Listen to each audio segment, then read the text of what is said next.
Sir, இன்றைய காலத்துல இந்த இளைஞர்களுக்கு வந்து திருமணம் அப்படிங்கிறது ரொம்ப அவசியமா அப்படின்ற ஒரு கேள்வி எல்லாருமே வைக்கிறாங்க. இது எதனால சார்? அதுக்கான விளக்கம் கொடுங்க சார். கண்டிப்பாங்க. இன்றைய இளைஞர்களுக்கு நம்ம தனியா வாழ்ந்துடலாமான்னு ஒரு சிந்தனை எல்லாருக்குமே இருக்க செய்யுதுன்னா, இந்த காலகட்டத்தில கண்டிப்பா இருக்குது. ஏன்னா இது வந்து இப்போ என்ன சொல்றது கலியுகம்னு சொல்றோம்ல. நம்ம முன்னாடி வந்து ஒருத்தங்க டிபெண்ட் பண்ணி இருக்கணும்பாங்க. இப்போ நம்ம இண்டிபெண்டன்ட்டா இருக்கணும்னு எல்லாருக்கும் ஜெனரலா ஃபீமேல்ஸ்க்கும் வந்துச்சு. சார், இப்போ சொன்ன மாரி இப்போ வம்சாவழி இப்போ வம்சம் விருத்தி ஆகணும் அப்படிங்கிறதுக்காகவும் திருமணம் பண்ணி வைக்கிறாங்க. இதுவும் ஒரு காரணமா இருக்கா சார்?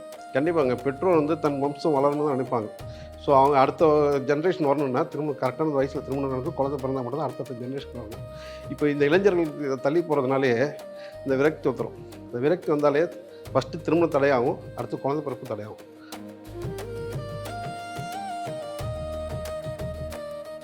ஜோதிடத்தின் பரிணாம வளர்ச்சி ஏஎல்பி ஜோதிடம் 15 நாட்களில் நீங்களும் ஜோதிடராகலாம். திருமணம் சார்ந்த கேள்விகள்ல இது ரொம்ப முக்கியமான கேள்வி சார். இப்போ திருமணத்துக்காக 10 பொருத்தம் பார்க்குறோம் அப்படின்னு சொல்றாங்க. இப்போ அந்த 10 பொருத்தமும் பார்க்கணுமா? இல்ல எத்தனை பொருத்தம் பார்த்தா கரெக்டா இருக்கும் சார்? இந்த 10 பொருத்தம் கண்டிப்பாக ஜென்ரலாக நம்ம பாரம்பரியத்தில் பார்ப்போம்னா, இந்த ராசி பொருத்தம், யோனி பொருத்தம், ரஜ்ஜு பொருத்தம், இது மாதிரி 10 பொருத்தங்கள் பார்ப்பாங்க. அந்த 10ல் சில பேர் 8 பொருத்தம் நல்லா இருப்பாங்க, 6 பொருத்தம் நல்லா இருப்பாங்க. மெயினாக இந்த ரஜ்ஜு பொருத்தம், யோனி பொருத்தம் தான் மெயினாக பார்ப்பாங்க. யோனி பொருத்தம் என்ன, அந்த தாம்பூரத்து உறவு எப்படி இருக்குன்னு சொல்கிறது யோனி பொருத்தம். ரஜ்ஜு பொருத்தங்கிறது மாங்கல்ய பாக்கியம் எப்படி இருக்குன்னு அந்த ரஜ்ஜு பொருத்தம் பார்ப்பாங்க. ஸோ இதெல்லாம் ஜென்ரலாக இந்த பாரம்பரியத்தில் பார்க்குறது. ஆனால் ஐயா வந்து ரொம்ப சிம்பிளிஃபையாக நம்ம ஏஎல்பியில் என்ன சொல்லிட்டாங்கன்னா, ஏஎல்பி டு ஏஎல்பி பார்த்தா போதும். உடல் ஒத்து போதான்னு பார்க்குறது ஏஎல்பி டு ஏஎல்பி, மனம் ஒத்து போதாங்க ஏஆர்பி டு ஏஆர்பி. அதுமாரி அது அவங்கவுங்க பாவத்தில் 8ஆம் பாவம் வாங்கி போனால் மாங்கல்ய பாகத்தை பார்த்துடலாம். ரொம்ப பாமர மக்களும் இந்த பொருத்தத்தை பார்க்கக்கூடியது தான் நம்ம ஏஎல்பி. இதுக்கு தனி அந்த சாஃப்ட்வேர்லேயே திருமண பொருத்தம்னு ஒன்று இருக்குது. அது ஆண் ஜாதத்தோட date of birth, time of birth, place of birth போட்டாலும் சரி, பெண்ணோட 2 பேருக்கு போட்டுவிட்டோன்னு வச்சுங்களேன், அதிலே கலர் இண்டிகேஷன்லையும் காமிச்சிடும். இந்த பொருத்தம்லாம் எப்படி இருக்குன்னு, யோனி பொருத்தம் எப்படி இருக்குது, ரஜ்ஜு பொருத்தம் எப்படின்னு அவ்வளோ சிம்பிளிஃபையாக கொடுத்தாச்சு. நீங்கள் கற்றுக்கிட்டிங்கன்னா ரொம்ப ரொம்ப சிம்பிளாக இருக்கும். பார்க்கணும் கண்டிப்பாக. நான் என்ன சொல்கிறேன், ரெண்டுமே நம்ம பாரம்பரியத்தில் அதை பார்க்குறோம். நம்ம ஏஎல்பியில் ரொம்ப சிம்பிளிஃபையாக பார்த்துட்டோம். இந்த 10 பொருத்தம் பார்க்கணும் கிடையாது. உடல் பொருத்தம் இருக்கா, மனம் பொருத்தம் இருக்கான்னு பார்த்துருவோம். இதை பார்த்துட்டாலே 99% ரொம்ப ரொம்ப அக்யூரேட்டாக இருக்கும். நீ ஏற்கனவே திருமணம் ஆனதும் சரி, பார்க்க போகிறதும் சரி, நீங்கள் இப்போ உங்கள் செக் பண்ணி பாருங்கள். இது அவ்வளோ துல்லியமாக இருக்கும். கண்டிப்பாக பார்க்கணுன்னா பார்க்கணும். பொருத்தம் இருக்கான்னு பார்க்காம திருமணம் பண்ணக்கூடாது. ஏன்னா நம்ம வாழ்க்கை வந்து ஏற்கனவே சொன்ன மாதிரி தான், திருமணம் வந்து நம்ம ஒரு அத்தியாயம். வாழ்க்கையில் பெரிய பெரிய முக்கியமான அத்தியாயம் திருமணத்துக்கு அப்புறம் நிகழ்வு. ஸோ நம்ம பொருத்தத்தை பார்த்து பண்ணிட்டோம்னு வச்சுங்களேன், நம்ம வாழ்க்கை ஸ்மூத்தாக போகும். பொருத்தம் நம்மளுக்கு ஆனால் தலையெழுத்தில் இருந்துன்னு வச்சுக்கோங்க, பொருத்தம் அமையாமல் காதல் திருமணம் போனாங்கன்னா அவங்க திருமணம் கண்டிப்பாக பொருத்தம் பார்க்க மாட்டாங்க. காதல் திருமணம் கண்டிப்பாக நாங்களே ஜென்ரலாக சொல்லுவோம், காதல் திருமணம் கண்டிப்பாக பொருத்தம் பார்க்காதீங்க, இப்படி தான் அமையும். ஸோ நம்மளுக்குன்னு ஒரு அமைப்பு இருக்கும். இதுதான் அது நம்ம அமைப்பை நம்ம ஏற்கனவே நம்மளுக்கு ஒரு ஜோதிடத்தை அணுகி அந்த பலன் கிடைக்கும்னா கிடைக்கும். சில பேர் அது கிடைக்காத கிரகம் வழிகூடலைன்னா கண்டிப்பாக அவங்க ஜோதிடத்தை போக மாட்டாங்க, அந்த பலன் கிடைக்காது. அவங்க பார்க்க முடியாது, நம்ம திருமண வாழ்க்கை எப்படின்னு பார்க்க முடியாது. ஸோ உங்களுக்கு வாய்ப்பு இருந்து அமைப்பு இருந்தால் திருமணம் பார்த்து திருமணம் பண்ணுறது ரொம்ப ரொம்ப முக்கியம். கண்டிப்பாக யாராக இருந்தாலும் சரி, நாங்கள் ஜோதிடராக என்ன சொல்லுவோம்னா, திருமண பொருத்தம் பார்த்து பண்ணுங்கன்னு தான் நாங்கள் கண்டிப்பாக சொல்லுவோம். ஏன்னா அப்போ தான் உங்கள் வாழ்க்கையை எப்படி லீட் பண்ண போகணும்னு சொல்ல முடியும். நிச்சயமா சார். பொருத்தம் அப்ப பார்க்கணுங்கிறது அவசியம். இப்போ ஒரு சில பேர் வந்து பொருத்தம் பார்க்காம கல்யாணம் பண்ணியிருப்பாங்க. ஆனா அவங்க வாழ்க்கை ரொம்ப சந்தோஷமா இருக்கு. இது என்ன காரணம் சார்? காதல் திருமணத்துக்காக சொல்லியிருப்பேன். நீங்கள் கண்டிப்பாக எங்களை யாராச்சும் லவ் பண்ண வந்து ஜாதகம் கொடுத்தாங்கன்னு வச்சுக்கோங்களேன், நான் கண்டிப்பாக சொல்லிவிடும். ஐயாவும் சொல்லுவாங்க, நாங்களும் சொல்லுவோம். எந்த ஏஎல்பி ஜோதிடர் நீங்கள் போனாலும் சரி, லவ் பண்ணால் தயவுசெய்து பொருத்தம் பார்க்காதுன்னு சொல்லுவோம். ஏன்னா அவங்க அமைப்பு அப்படி தான். இது நம்ம ஜென்ரலாக காதல் திருமணம் என்ன சொல்லணும்னா, முன் ஜென்மத்தில் உறவுகள் வந்து தொடருது. காதல் திருமணங்கள் முன் ஜென்மத்தில் விட்ட குறை தொட்ட குறைன்னு சொல்லுவாங்களே, நம்ம ஜென்ரலாக சாமானிய மக்கள் சொல்லுவாங்க. அந்த இதுதான் நம்ம இந்த ஜென்மத்திலையும் நம்ம காதல் செய்ய வைக்கும், திருமணம் கொண்டு சொல்லுவோம். அதுக்காக பொருத்தம் பார்க்கணும், கண்டிப்பாக பார்க்கணும் அவசியமே கிடையாது. ஸோ அவங்களுக்கு அமைப்பு அப்படி தான் இருக்கும். ஸோ நம்ம செஞ்ச கர்மாவை தான், நம்ம வினைகள் தான் நம்ம அனுபவிக்கிறோம்னு அது நம்ம எல்லாத்துலேயும் ஜென்ரலாக எல்லா வீடியோவில் பார்த்துருப்பீங்க. ஸோ திருமண வாழ்க்கையும் அதே மாதிரி தான். நம்ம நல்ல கர்மா செஞ்சுருந்தால் நம்ம வாழ்க்கையை நல்லா அமையும். இன்னொன்று சொல்லுவோம், நம்ம அம்மாவை நல்லா கவனிச்சுதான், முன் ஜென்மத்தில் அம்மாவை நல்லா கவனிச்சிருந்தோன்னு வச்சுங்களேன், நல்லா ட்ரீட் பண்ணியிருந்தோம். கவனிச்சேன்னு சொல்கிறது நல்லா ட்ரீட் பண்ணியிருந்தோம். நம்ம இந்த ஜென்மத்தில் அம்மாவை மதிச்சிருக்கணும். இந்த காலத்தில் மனைவி கண்டிப்பாக அந்த அளவுக்கு அமையும். இது ஐயா வந்து கர்மா கிளாஸில் ஒரு முக்கியமான கிளாஸில் கண்டிப்பாக நடத்தியிருக்காங்க. இனி அந்த கிளாஸ் வந்தால் தான் அதை உணரவே முடியும். நம்ம ஒரு பப்ளிக்கான பார்த்தீங்கன்னா, நான் ஒரு ஏதோ அம்மாவுக்கும் ஒய்ஃபுக்கும் ரிலேஷன் சொல்கிறாரு. நீங்கள் அம்மா கண்டிப்பாக பார்த்துக்கிட்டிங்கன்னா ஒய்ஃப் நல்லா அமையும்னா கண்டிப்பாக அமையும். இது நிச்சயம் ஆணித்தனமாக நம்புங்க. நீங்கள் யாராவது பாருங்கள், உங்களுக்கு மனைவி நல்லா அமைஞ்சிருந்ததுன்னா உங்கள் அம்மாவை நீங்கள் நல்லா பார்த்துருக்கீங்கன்னு அர்த்தம். அந்தளவுக்கு புரிய வச்சுருக்கீங்கன்னு அர்த்தம். இப்போ கண்டிப்பாக நீங்களும் உங்கள் அம்மாவை ரொம்ப நல்லா பார்த்துக்கிட்டீங்க அப்படின்னா வருங்காலத்தில் உங்களுக்கு வரக்கூடிய மனைவி ரொம்ப பாக்கியமானவங்க, அதாவது உங்களுக்கு ரொம்ப பாக்கியமா அமைவாங்க அப்படிங்கிறத சொல்லலாம்ல சார்? கண்டிப்பாங்க. ஆணுக்கும் அதே தான் சொல்லணும், பெண்ணுக்கும் அதே தான். பெண்ணுக்கு ஒரு கணவன் நல்லா வரணும்னு வச்சுக்கோங்களேன், அவங்க அம்மாவை நல்லா மதிங்க. இன்னொன்று இந்த காலத்து மனைவிக்கு நான் என்ன சொல்கிறேன், உங்கள் மாமியார் கண்டிப்பாக மதிங்க. உங்கள் கணவன் உங்கள் ஆட்டோமேட்டிக்காக உங்களை மதிப்பாங்க. இது வந்து நான் மாமியார் மருமகளுக்கு சண்டை நடக்கிறது காரணமே நம்ம கணவனை கொண்டாடுறோம். ஆனால் அந்த மாமியார் கொண்டாட மாட்டேங்கிறோம். சொன்னா சொல்லுவேன்னா, உங்கள் அம்மான்னு இல்லை, மாமியார் நல்லா கவனிச்சிங்கன்னு வச்சுங்களேன், உங்கள் வாழ்க்கையே நல்லா அமையும். ரொம்ப அழகா இத சொன்னீங்க சார். இப்போ திருமணமான கொஞ்ச நாள்லயே, இப்போ திருமணத்துக்கு முன்னாடி வந்து எப்படின்னா, நிச்சயதார்த்தத்துக்கு அப்புறம் ஃபோன் பேசுவாங்க. அப்பலாம் ஓகே, ஓகே அப்படின்னு சொல்லுவாங்க. ஆனா திருமணம் ஆகி கொஞ்ச நாட்கள்ல என்ன ஆகுது அப்படின்னா, கருத்து வேறுபாடு 2 பேருக்கும் வருது. இது எதனால சார்? ஜாதக ரீதியா ஜாதகத்துல ஏதாவது கிரகங்கள் அமைப்பு சரியில்ல அப்படிங்கிறதுனாலயா?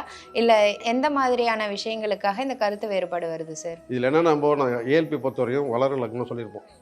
இன்றைக்கி ஒரு லக்னம் இருக்கும், 10 வருஷம் ஒரு வாட்டி லக்னம் மாறுதுன்னு ஏஎல்பி படித்தவங்களுக்கு எல்லாருக்குமே தெரியும். நம்ம எப்பவுமே இப்போ வந்து நம்மளுக்கு கணவன் மனைவி ரொம்ப க்ளோஸாக இருப்பாங்க. ஃபஸ்ட்டு பார்த்துருப்பீங்க, ஒரு ஃபஸ்ட்டு 3 வருஷம் ரொம்ப க்ளோஸாக இருப்பாங்க. அடுத்த 3 வருஷத்துக்கு கழிச்சு அவங்களுக்குள்ள ஒரு கருத்து வேறுபாடு வரும். இது ஏன் நடக்குதுன்னா, கண்டிப்பாக அவங்க கிரகங்கள் கொஞ்சம் மாறதுனால ஜோதிட ரீதியாகவும் அது பாசிபிலிட்டி இருக்குது, இல்லைன்னு சொல்லல. ஜாதக ரீதியாக அது பாசிபிலிட்டி இருக்குது. அப்போ புரிஞ்சுக்கணும். இந்த ஏஎல்பி படிச்சுட்டாங்கன்னு வச்சுக்கோங்களேன், அட்லீஸ்ட் உணர்ந்தாலும், அட்லீஸ்ட் தெரிஞ்சுக்கிட்டாங்கனாலும் அவங்களுக்கு தெரியும் இந்த காலகட்டத்தில் நம்மளுக்கு கொஞ்சம் பிரச்சனை இருக்குது, நம்ம அட்ஜஸ்ட் பண்ணி தான் போகணும். இது ஒரு எக்ஸாம்பிள் சொல்கிறேனே, 7ஆம் பாவம் 8ல் போய் இருந்து வச்சுக்கோங்களேன், கணவன் மனைவி பிரிவினை இருக்குன்னா இருக்க தான் செய்யும், சண்டை இருக்குன்னா இருக்க தான் செய்யும். ஒன்று சண்டை இருக்கணும், இல்லை பிரிவினை இருக்கணும். ஆட்டோமேட்டிக்காக சில பேர் என்னன்னா ட்ரான்ஸ்ஃபரில் வேறு ஊரில் போயிருப்பாங்க, மாதத்துக்கு ஒரு வாட்டியோ இல்லை வாரத்துக்கு ஒரு வாட்டி வந்துருப்பாங்க. அவங்களுக்குள்ள சண்டை ரொம்ப கம்மியாக இருக்கும். அங்கேயே இருக்கப்போ கண்டிப்பாக சண்டை இருக்கும். இது ஜோதிட ரீதியாக அது கண்டிப்பாக அந்த வளர் லக்னம் பேஸ் பண்ணி நீங்கள் பார்த்தீங்கன்னா, இது நீங்கள் ஏஎல்பி படிச்சிங்கன்னா ரொம்ப துல்லியமாக புரியும். ஸோ நம்ம பிரச்சனையை அக்செப்ட் பண்ணிக்கணும். சண்டை வருதுன்னா அந்த சண்டையை அக்செப்ட் பண்ணணும். ஒன்று பிரிஞ்சிடணும், இல்லை சண்டை போடணும். இது 2 தான். உங்களுக்கு எது ப்ரிஃபர் நீங்கள் தான் பார்க்கணும். ஒன்று பிரிஞ்சு இருக்கணுமா, இல்லை வீட்டில் வந்து சண்டை போடணும். சண்டையை நீங்கள் ஜாலியாக எடுத்துக்கிட்டிங்கன்னா வாழ்க்கை ரொம்ப ஸ்மூத்தாக போகும். நீங்கள் சண்டை பிரச்சனை எப்பயுமே ஒரு சண்டை வந்துச்சுன்னா பிரச்சனை பெருசாக்காதீங்க. அது ஒரு அதனால் ஒரு விளையாட்டாக எடுத்துக்கணும் சண்டை. ஆனால் கணவன் மனைவிக்கு சண்டை வர்றது சகஜம்தான். ஒரு கருத்து வேறுபாடு இருந்தால், கருத்து வேறுபாடு இருந்தால் தான் அது திருமணம். மன வாழ்க்கை கருத்து வேறுபாடு அவங்க பொய்யான வாழ்க்கை வாழ்றதா சொல்லணும். கண்டிப்பா இது பெரியவங்களா சொல்லியிருக்காங்க சார். ஒரு கணவன் மனைவிக்குள்ள சண்டை வருது அப்படின்னா, அப்போ அவங்க வந்து அவங்களுக்குள்ள எந்த ஒரு ஒளிவு மறைவும் இல்ல. நிம்மதியா வாழ்ந்துட்டு இருக்காங்க. அதனால கருத்து வேறுபாடு வருது அப்படின்னு. ஸோ இது இந்த மாதிரி எடுத்துக்கலாம் இல்லையா? கண்டிப்பாங்க. ஒரு கருத்து வேறுபாடு சொன்னல, 2 உள்ளங்கள் 2 உடல்கள் சொல்கிறேன்ல, கருத்து வேறுபாடு இருக்க தான் செய்யும். இல்லாமல் இருக்காது. ஒத்த சிந்தனை இருந்துன்னு வச்சுங்களேன், அவங்க திரும்ப நாளைக்கு இணைய முடியாது. ஒத்த சிந்தனை ஒரே ரூட்டில் போக முடியாது. 2 பேரும் சண்டை போட்டு தான் இருக்கணும். ஓகேங்களா? அப்பயும் அந்த வாழ்க்கை ஓட்டிகிட்டு போகிறாங்களா, அதான் பெரிய விஷயமே. இந்த வாழ்க்கையே தான். 2 கருத்து வேறுபாடு இருந்தாலும் அதை தாண்டி அந்த வாழ்க்கையை எப்படி ஓட்டிகிட்டு போகிறாங்க தான் அவங்க ஸ்கில்லில் இருக்குது, அவங்க திறமையில் இருக்குது.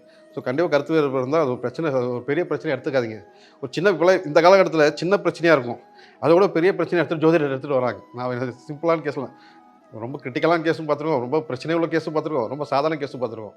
என்ன சொல்கிறேன், சின்ன ஒன்றுமே ஒரு பிரச்சனையாக இருக்கும், அதுக்கு போய் உடனே ஃபோன் பண்ணி சார் இந்த மாதிரி எனக்கு பிரச்சனை சார், அதெல்லாம் ஒன்றும் அவங்களுக்குள்ளே பேசிக்கிட்டாலே சரியாயிடும். இதுக்கு போய் ஜோதிடரை பார்க்கணும் அவசியமே கிடையாது. ஆனால் பிரச்சனை இருக்குதான் வாழ்க்கை, பிரச்சனை இல்லாமல் வாழ்க்கை இருக்கே இருக்காது. அதை ஃபஸ்ட்டு புரிஞ்சுக்கோங்க. இந்த நார்மல் வாழ்க்கையிலே பிரச்சனை நம்ம சமாளிப்பா வாழ்க்கையை வாழ்கிறது. அதுதான் நம்ம பூமியில் பிறந்து வந்திருக்கோன்னா பிரச்சனை சமாளிக்கிறத பூமி பிறந்தோம், இல்லைன்னா பிறப்பே இருக்காது, மறுபிறப்பே இருக்கணும். பிரச்சனை பார்க்க வேணாம்னு வச்சுக்கோங்களேன், அந்த பிறப்பே இருக்காது. நம்ம சாமானிய மனுஷங்களாலும் சரி, ஒரு பெரிய இண்டஸ்ட்ரியலிஸ்டாக இருந்தாலும் சரி, ஒரு ஐடி ஊழியராக இருந்தாலும் சரி, ஒரு பொலிட்டிஷியனாக இருந்தாலும் சரி, ஒரு சீஃப் மினிஸ்டராக இருந்தாலும் சரி, நம்ம பிரதமராக இருந்தாலும் சரி, டெய்லி பிரச்சனை சமாளிக்கணும், சமாளித்து தான் ஆகணும். ஒன்றும் நம்ம திருமண வாழ்க்கை பிரச்சனை இருக்குன்னா இருக்க தான் செய்யும். அதை தாண்டி நம்ம எந்த அளவுக்கு இப்போ அதனால தான் பார்த்துருப்பீங்கன்னா 60 கல்யாணம் 70 பார்க்குறோன்னா சிறப்பாக கொண்டு வருவாங்க. ஏன்னா இவ்வளோ காலத்தை ஓட்டிகிட்டு வந்திருக்காங்க. அதுக்காக தான் அது சிறப்பாக கொண்டாடுற காரணமே அவங்கள்ட்ட ஆசீர்வாதங்கள்னு சொல்லுவாங்க. இந்த பிளெஸ்ஸிங் வாங்கினாலே நம்ம வாழ்க்கை நம்ம நல்லா ஓட்டிகிட்டு போவோம். அதனால் அதுமாரி நிகழ்வு எப்போயும் மிஸ் பண்ணாதீங்க. ஒரு 60 கல்யாணம் 70 கல்யாணம் 80 கல்யாணம்லாம் இருக்கணும், அதெல்லாம் மிஸ் பண்ணவே பண்ணாதீங்க. போய் அவங்கள்ட்ட 50% நீங்கள் தனியாக போய் ஆசீர்வாதம், உங்கள் ஒய்ஃபை கூப்பிட்டு போயோ இல்லை கணவனை கூப்பிட்டு போய் அவங்கள்ட்ட கண்டிப்பாக ஆசீர்வாதம் வேண்டாம். அவங்க பிளெஸ்ஸிங் உங்களுக்கு இருந்ததுன்னா உங்கள் வாழ்க்கையும் நல்லாயிருக்கும். இது ஒரு எக்ஸாம்பிளாக எடுத்துக்கோங்க. இது ஒரு பரிகாரமாக கூட எடுத்துக்கலாம். நான் சொல்கிறேன்னே, கணவன் பிரச்சனை இருக்கா, கோயிலில் ஜென்ரலாக நம்ம கோயிலில் போவோம், அங்கே ஒரு 60 வயசானவங்க 60 கல்யாணம் நம்மளே வாலண்டியராக போயிட்டு வருவோம். அது சில பேர் இயல்பு, சில பேர் கூச்சத்தில் பண்ணுறதில்ல. இப்போ அந்த காலத்தில் யாராக இருந்தாலும் போய் கண்டிப்பாக காலையில் விழுந்து ஆசீர்வாதம் வாங்கிட்டு இருந்தாங்க. இப்போ வந்து இளைஞர்களுக்கு அந்த ஆசீர்வாதம் பழக்கமே கொஞ்சம் கம்மியாயிடுச்சு, விட்டு போச்சுன்னு சொல்லுவோம். அந்த ஆசீர்வாதம் வாங்கினீங்கனாலே அது ஒரு பரிகாரம். கணவன் பிரச்சனை தீரணும்னா தீர்க்கு வைக்கும். இது ஒரு பரிகாரமாக நீங்கள் எடுத்துக்கலாம். ரொம்ப அழகாக கணவன் மனைவி 60ஆம் கல்யாணம் எங்கேயா பக்கத்தில் கோவிலில் நீங்கள் போயிருக்க நேரத்தில் நடந்தது அப்படின்னா அவங்கள்ட்ட ஆசீர்வாதம் வாங்கும்போது அவங்களோட பிளெஸ்ஸிங்னால நம்ம வாழ்க்கை கொஞ்சம் நல்லா இருக்கும் அப்படிங்கிற மாதிரி ஒரு சிறப்பான ஒரு பரிகாரத்தை சார் சொல்லியிருக்காரு. கண்டிப்பாக அதை நீங்கள் ட்ரை பண்ணிவிட்டு கமெண்ட் செக்ஷனில் கமெண்ட் பண்ணுங்கள்.